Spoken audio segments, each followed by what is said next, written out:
We start with yeah, you can definitely start. Yeah, because the whole day everybody has been mentioning the conversational commerce one way or the other, but we never really got into detail on that one. And actually, Donna, I'd like to start with you and talk a little bit about it, because I know that Tictail is actually doing that pretty intensively for a while now. So if you can share a little bit of your experience and how you do it. On how we work with personalization. Well, personalization and more of the way you use messengers and different ways to communicate with customers. Okay. Well, we launched Tictail in October last year. And the point with Tictail is that we want to bring our shoppers closer to our brands. And we also have, like we can see in our data, that our shoppers that actually engage with our brands get a closer relationship with them, and they also are twice as likely to purchase again if they talk to them on Talk. Is it just talking, or can they place an order through the Tictail? They can place an order, and we really put efforts in Talk. We wanted it to be very rich, so in the conversation, the brands can also immediately give the shoppers discounts or whatnot. And there's also pictures. So let's say I'm asking, what can I have this one is in another color? Then the brand can see which product they're referring to in the picture. Are they talking to a bot, or are they talking to a real person on the other end? They're talking to a real person. Real person. Yeah. Are you going to go in the automation of that process as well? You never know, but right now, personalization actually creating the relationship with an actual person is really important. And I think bots are good, but in retail, and what we're really specializing in is the fact that you can create a real relationship with a real human and know who's behind the brand. You started the marketplace of Tictail, a year and a half ago? Yes. How is it working for you? I mean, you were essentially a platform for brands that wanted to launch their own shops. Yeah. Right? And then you started with the marketplace, offering them a place to sell their products. Yes. Yeah. So how is this developing for you? It's developing really, really good. Just this year, we've grown so much, and we're really putting efforts into growing our marketplace to making sure our brands can have visibility there, and that shoppers can find unique brands and products there. How many brands do you have listed at the moment? We have 125,000 brands, and we have over 2.5 million unique products. Okay, that's a big number. But we discussed yesterday on our initial conversation that you, same as Zalando, you're working with autonomous teams, and you mentioned that you have, on the product development side, each small team is actually doing work on their own. They're autonomous to take their own decision. And that question actually is to both you and Marc.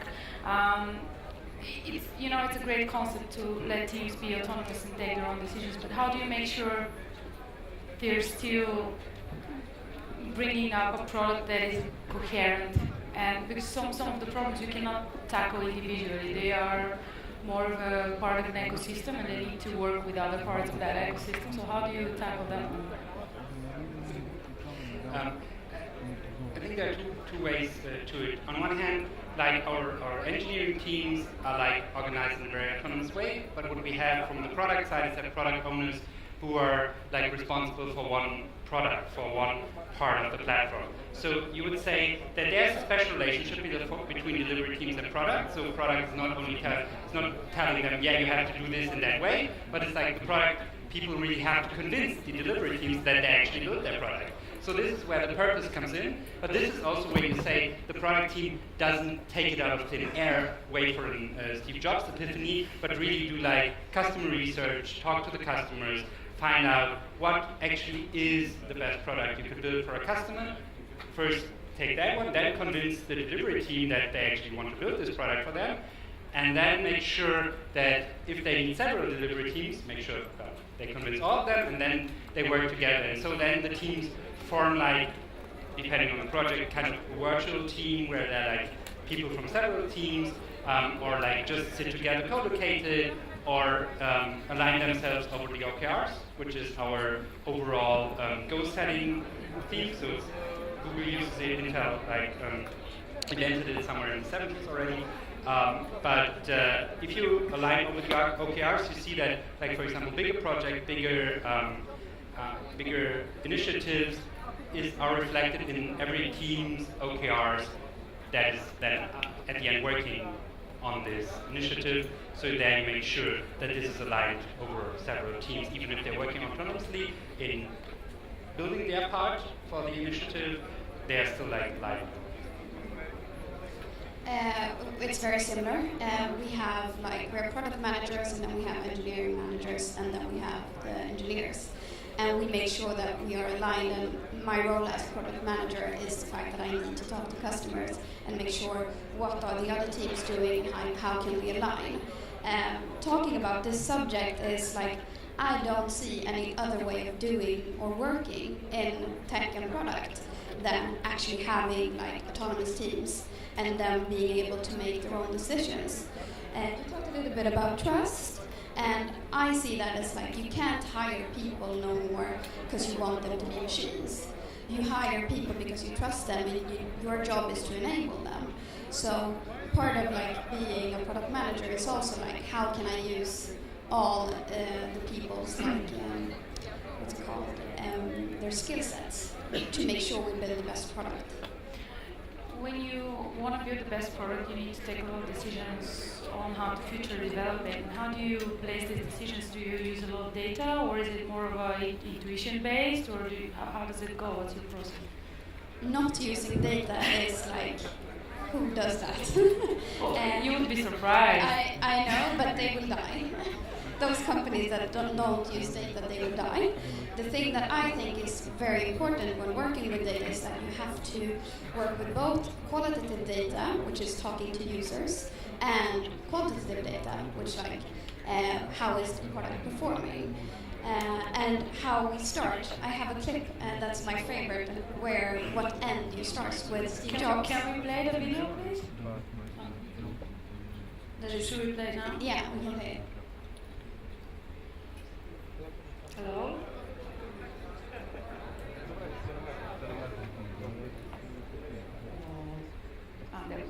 I'm sure that you can make some demos, maybe a small commercial app that demonstrates those things.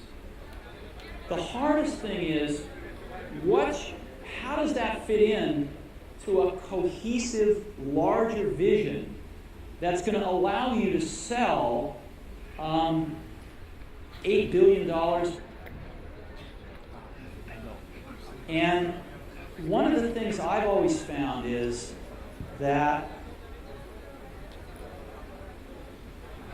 you've got to start with the customer experience and work backwards to the technology.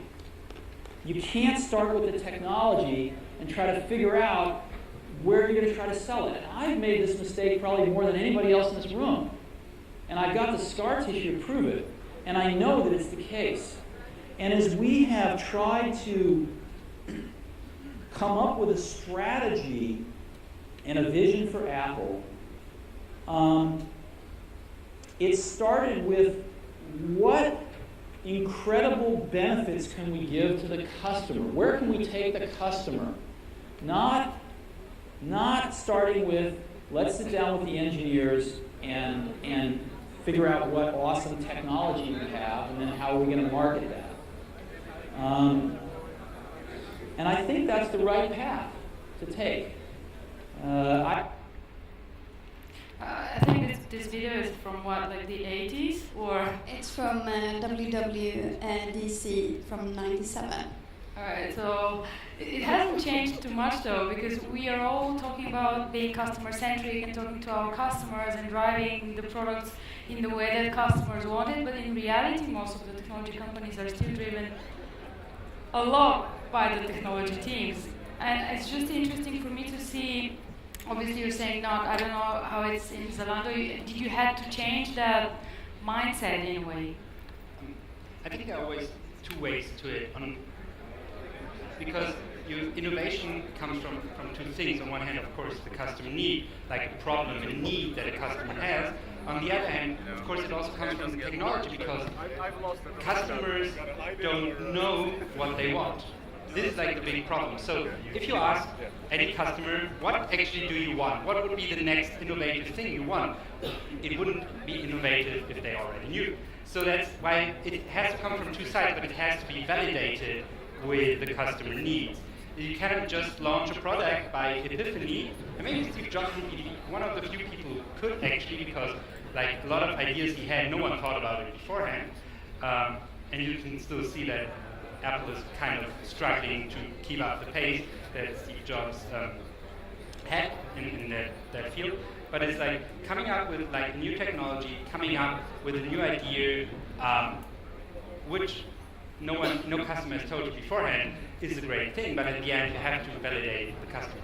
You have to check if this is like really fulfills a need, if this really solves a problem that maybe is out there. The problem, I want to get this fashion item in that time to this place. Is this a new way of solving this?